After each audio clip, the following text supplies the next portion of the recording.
So in this video, we're going to talk about the radius of convergence. Radius of convergence, or radii of convergence, depending on if it's singular or plural. And in most series we've encountered so far, we only have the series as in strictest terms, a function of n, where n is our counter variable. So n is not really even a variable, n is just a counter, and we would count our numbers of n. But now what if we introduced an actual variable, an unknown variable such as x into our series? What we're really interested in terms of these types of questions where we have a variable within our series is for which values of x will cause the series to converge.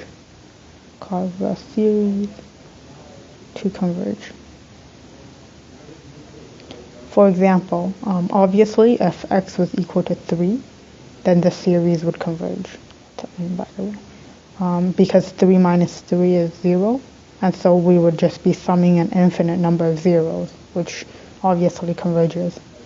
For other values, such as if x was like 10, then we'd have 7 to the power of n over 2 to the power of n, which by the limit comparison test, with the geometric series, 7 to the power of n over 2 to the power of n would show you that it diverges.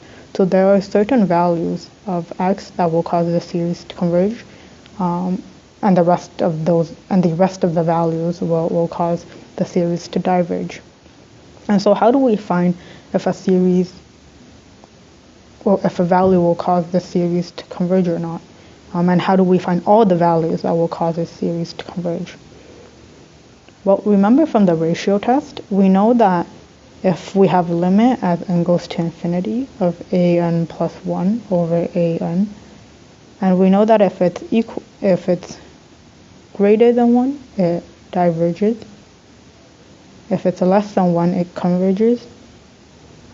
And if it's equal to 1, it's undefined or inconclusive. So to ensure that a series converges, all we have to do is perform a ratio test and force the limit to be less than 1. So this is, oh, that was a very bad circle. So this is really what we're interested in. Let's draw a rectangle. When we take a ratio test and force our value to be less than 1, and we can do that, right? Because we have a variable of x that we can pick. So just with this particular example, if we take the limit as n goes to infinity of x minus 3 to the power of n plus 1, x minus 3 to the power of n times 2n plus 1 over 2n plus 1 plus 1. And the absolute value. And we want all this to be less than 1. So x minus 3 to the n plus 1 over x minus 3 to the n becomes just x minus 3. As n gets very large, the plus 1 matters less and less. So 2 to the power of n over 2 to the power of n plus 1 should just equal to half. And we want all of this to be less than 1. Which means that x minus 3 is less than 2. So this is our radius of convergence. Our radius of convergence is 2. For example, imagine we drew a number line and we were centered at 3. And our radius of convergence is 2. And radius means 2 on each side. Right? So then it would be 5 and 1. So we're centered at 3 with a radius of convergence of 2, which means that our x values, the interval of x values, would be 1 to 5. Now, whether we include 1 to 5 or not, 1 and 5 or not, we have to check for these endpoints. Because 1x is 1, then our limit is actually undefined, right? Because 1 minus 3 times half is equal to -1. The absolute value of -1 is equal to exactly 1. So we actually get the undefined instead of having it being less than 1. So to determine whether or not our endpoints also cause convergence, we have to manually check for them.